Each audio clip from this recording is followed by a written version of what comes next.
Welcome to special live. నేను రమా మండువా.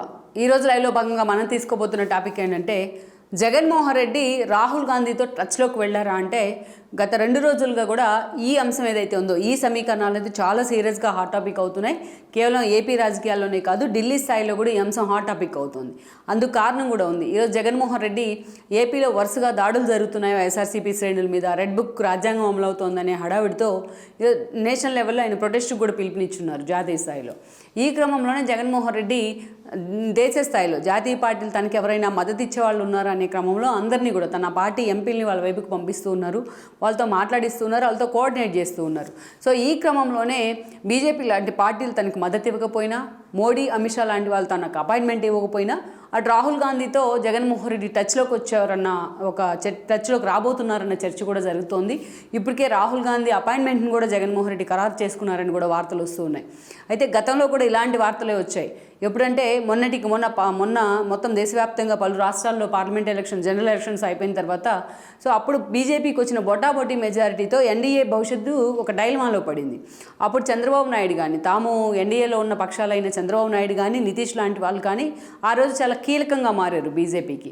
అలాంటి సిచ్యువేషన్లో ఎప్పుడైతే రిజల్ట్స్ వస్తున్నాయి, ఎగ్జిట్ పోల్స్ తర్వాత రోజున రిజల్ట్స్ వస్తూ ఉన్నాయో, ఆ రిజల్ట్స్ ట్రెండ్స్ చూసిన తర్వాత తమకు 400 ఓట్లు వస్తాయి ఎన్డీఏ కూటమి, కానీ 400 సీట్లు సాధించబోతుంది అని కూడా మోడీ ఒక సెంటిమెంట్ ఇష్యూగా దాన్ని తీసుకెళ్లే ప్రయత్నం చేసినా కనీసం మెజారిటీ మార్కును కూడా మన బీజేపీ ఓన్గా దాటలేని పరిస్థితి అయితే ఏర్పడింది. ఈ క్రమంలో చంద్రబాబు, నితీష్ చాలా కీలకంగా మారారు. వీళ్ళిద్దరి మీదే బీజేపీ నేతలు ఫోకస్ పెట్టిన పరిస్థితి దాదాపు 3-4 రోజుల పాటు. అయితే ఇదే సమయంలో అటు రాహుల్ గాంధీ లాంటి వాళ్ళు కూడా ఎన్డీఏని ఎలాగైనా తిరిగి అధికారంలోకి తీసుకొస్తాం అన్నట్టుగా ప్రచారం చేశారు. రాహుల్ గాంధీలో ఒక ఎవల్యూషన్ చూసినా మనకు అర్థమవుతుంది. ఒక Jodo Yatra first and second phase దగ్గర నుంచి అటు ఈ రోజున అపోజిషన్ లీడర్గా పార్లమెంట్లో ఆయన మాట్లాడుతున్న తీరును చూస్తేనే రాహుల్ గాంధీ ఎంత ఎవల్యూట్ అయ్యాడు అనేది మనకు అర్థమవుతుంది. ఆ స్థాయిలో ఆయన మొత్తం ఇండియా కూటమిని, నిన్నటి వరకు కూడా ఇండియా కూటమి అంటేనే ఎవరు పీఎం కావాలనే దాని మీద ఒక నెగోషియేషన్ ఉండేది ఇన్ కేసు ఇండియా కూటమి అధికారంలోకి వస్తే. బట్ ఇవాళ క్లియర్ కట్గా అందరూ రాహుల్ నాయకత్వాన్ని వన్ సైడెడ్గా అంగీకరిస్తున్న పరిస్థితి అయితే ఉంది. అలా అందరినీ కోపప్ చేయడంలో కానీ, జోడో యాత్ర పేరుతో తన పార్టీకి ఒక ఇమేజ్ తీసుకురావడంలో కానీ రాహుల్ గాంధీ సక్సెస్ అయ్యి ఉన్నారు. అందుకే మోడీ మెజారిటీని నార్థన్ స్టేట్స్లో పూర్తిగా తగ్గించడంలో రాహుల్ గాంధీ కృషి ఉందనేది మనం ఎవరు కాదనలేని వాస్తవం కూడా. రాహుల్ గాంధీ ఎఫెక్ట్, ఇంపాక్ట్ ఉందనేది కూడా వాస్తవం. మొన్న మనం చూసినట్లయితే ఇక అలాంటి టైంలో ఇక ఎన్డీఏ అప్పటికి ఏర్పడలేదు పూర్తి స్థాయిలో. ఇంకా ఏ పార్టీ మద్దతు అనేది ఒక కన్ఫ్యూజన్ అయితే ఉంది. మోడీ ప్రధాని అవుతారా లేదా అన్న సందిగ్ధం కూడా ఒక దశలో ఏర్పడింది. అందుకే చంద్రబాబు నాయుడు కదలికల మీద, నితీష్ కదలికల మీద minute to minute Modi and Amit Shah focus పెడుతూ వచ్చారు ఆల్మోస్ట్ ఒక 1 వీక్. ఇక వేరేజ్ మనం ఇండియా కూటమి దగ్గరికి వచ్చినట్లయితే మల్లికార్జున్ ఖర్గే లాంటి వాళ్ళు కానీ, రాహుల్ గాంధీ లాంటి వాళ్ళు కానీ చంద్రబాబు నాయుడుతో మేము మాట్లాడుతామంటూ ప్రకటన చేశారు. నితీష్తో చర్చలు జరుపుతున్నామంటూ కొన్ని కీలక ప్రకటన చేయడంతో బీజేపీ నేతలు, అగ్రనేతలు కూడా ఉలిక్కిపడే పరిస్థితి ఉంది. ఇక ఇదే సమయంలో చూసినట్లయితే ఇక జగన్మోహన్ రెడ్డితో కూడా అప్పట్లో రాహుల్ గాంధీ టచ్లోకి వచ్చారన్న ప్రచారం కూడా జరిగింది. ఎందుకంటే జగన్మోహన్ రెడ్డి ఖాతాలో 4 ఎంపీ సీట్స్ వచ్చాయి మొన్న. ఇక రాజ్యసభ సభ్యులుగా చూస్తే 11 మంది రాజ్యసభ సభ్యులు ఉన్నారు జగన్మోహన్ రెడ్డికి. ఏ యాంగిల్లో చూసినా అప్పుడున్న పరిస్థితుల్లో ఇండియా కూటమికి ఒక్క ఎంపీ సీట్ కూడా ఇంపార్టెంటే. అందుకే 4 ఎంపీ సీట్లు ఉన్న జగన్మోహన్ రెడ్డితో కూడా తానే ఒక అడుగు దిగి మరీ రాహుల్ గాంధీ మాట్లాడారన్న చర్చ కూడా చాలా సీరియస్గా వచ్చింది. అయితే ఆ స్థాయిలో జగన్మోహన్ రెడ్డి వైపు నుంచి ఎలాంటి ఆన్సర్ వచ్చిందనేది పక్కన పెడితే ఆల్రెడీ అప్పటికే చంద్రబాబు నాయుడు లాంటి వాళ్ళు ఓపెన్గా ఎన్డీఏ పక్ష సమావేశంలో పాల్గొని ఎన్డీఏకి మా మద్దతు అని చెప్పి కూడా చెప్పేసి ఉన్నారు నితీష్ కానీ, చంద్రబాబు నాయుడు కానీ. సో ఇలాంటి సిచ్యువేషన్లో తను అటు ఇటు తేల్చుకోలేక పొరపాటును కనుక కాంగ్రెస్కి మద్దతు ఇచ్చినట్లయితే ఇండియా కూటమికి, అటు బీజేపీ నుంచి తన మీద కేసులు మళ్ళీ టైట్ అవుతాయని జగన్మోహన్ రెడ్డి అంచనాలు వేస్తున్నారు. అది వాస్తవం.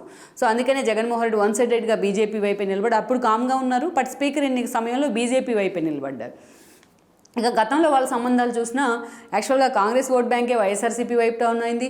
వైఎస్ మరణానంతరం కూడా ఆయన పార్టీ పెట్టిన పరిస్థితుల్లో ఆయన మీద అక్రమస్తుల కేసులు మనం చూసాం కూడా. దాదాపు 16 నెలలు జైల్లో ఉన్నారు.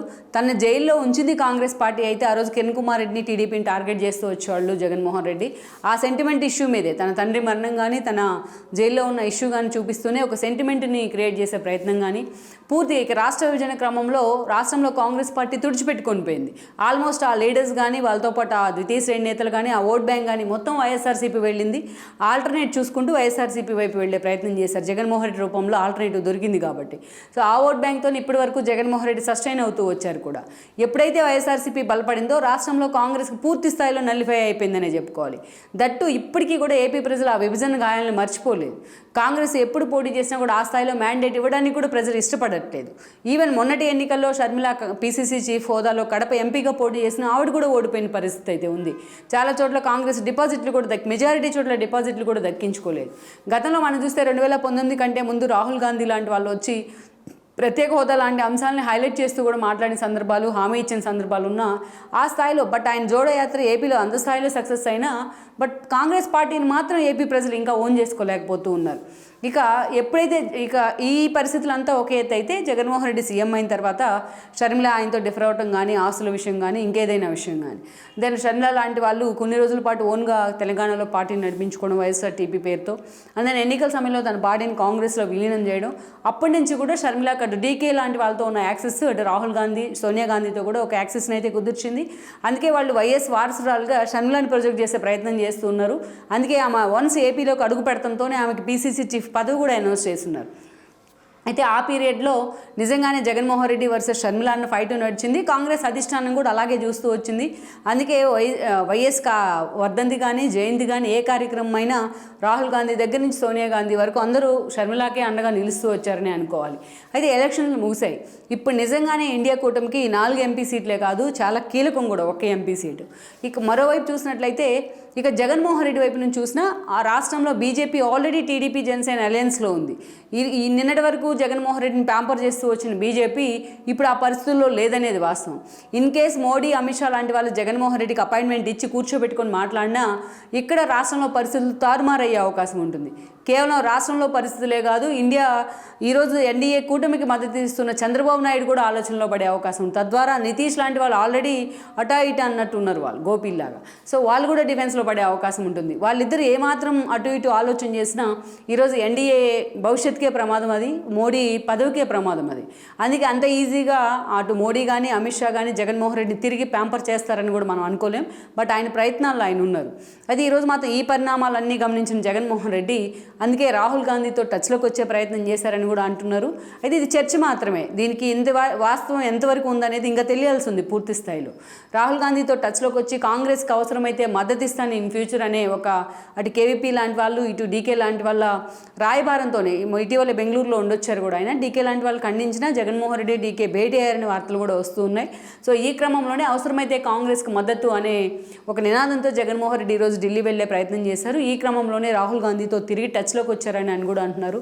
ఇప్పటికిప్పుడు మద్దతు ఇవ్వకపోయినా అవసరమైతే పూర్తి స్థాయిలో కాంగ్రెస్కి, ఇండియా కూటమికి తాను మద్దతు ఇస్తాను అనేది of the record Jaganmohan Reddy ఎజెండాగా ఆయన రాహుల్ గాంధీతో మాట్లాడినట్టయితే చెప్తూ ఉన్నారు. అయితే జగన్మోహన్ రెడ్డి తమకు అవసరమైనప్పుడు తమతో మద్దతుకు రాకుండా బీజేపీ వైపు నిలబడిన తీరు మాత్రం కాంగ్రెస్ పెద్దలు చూస్తూనే ఉన్నారు. సో ఏ అవకాశం వస్తే ఆ ఎడ్జి తీసుకునే జగన్మోహన్ రెడ్డి తీరును వాళ్ళు గమనిస్తూనే ఉన్నారు. దట్టు షర్మిల లాంటి వాళ్ళు ఎంత ఈజీగా తన అన్న వచ్చి కాంగ్రెస్కి మద్దతు ఇస్తానంటే ఆమె అంతగా సీరియస్గా వెల్కమ్ చేసే పరిస్థితుల్లో లేరనేది వాస్తవం. ఎందుకంటే ఆమె కీ పొజిషన్లోనే ఉన్నారు కాంగ్రెస్లో ఈ రోజున. సో ఇలాంటి పరిస్థితుల్లో తనకి జాతీయ స్థాయిలో అటు మోడీ వైపు నుంచి, ఇటు ఎన్డీఏ వైపు నుంచి మద్దతు దక్కట్లేదు కాబట్టి తిరిగి రాహుల్ గాంధీతో ఆయన టచ్లోకి వచ్చే ప్రయత్నం చేస్తున్నారు. అవసరమైతే రాహుల్ గాంధీతో భేటీ కూడా అవుతారని కూడా అంటున్నారు. లెట్స్ సీ మరి ఈ పరిణామాలు కాంగ్రెస్, వైఎస్ఆర్సీపీ భవిష్యత్తును ఏపీలో ఇటు ఏ మలుపు తిప్పబోతున్నాయి. మరీ ముఖ్యంగా జగన్మోహన్ రెడ్డి రాహుల్ గాంధీతో నిజంగా భేటీ అయినట్లయితే, రాహుల్ గాంధీతో నిజంగా టచ్లోకి వచ్చినట్లయితే అప్పుడు బీజేపీ నేతలు ఆయన చూసే యాంగిల్ ఎలా ఉండబోతోంది, రాష్ట్రంలో ఎలాంటి పరిణామాలు ఈ సీక్వెన్స్లన్నిటికీ కూడా కారణమవుతాయి అనేది మనం చూడాల్సి ఉంది. ఈ వీడియో మీకు నచ్చినట్లయితే please share, like and subscribe R24 Telugu.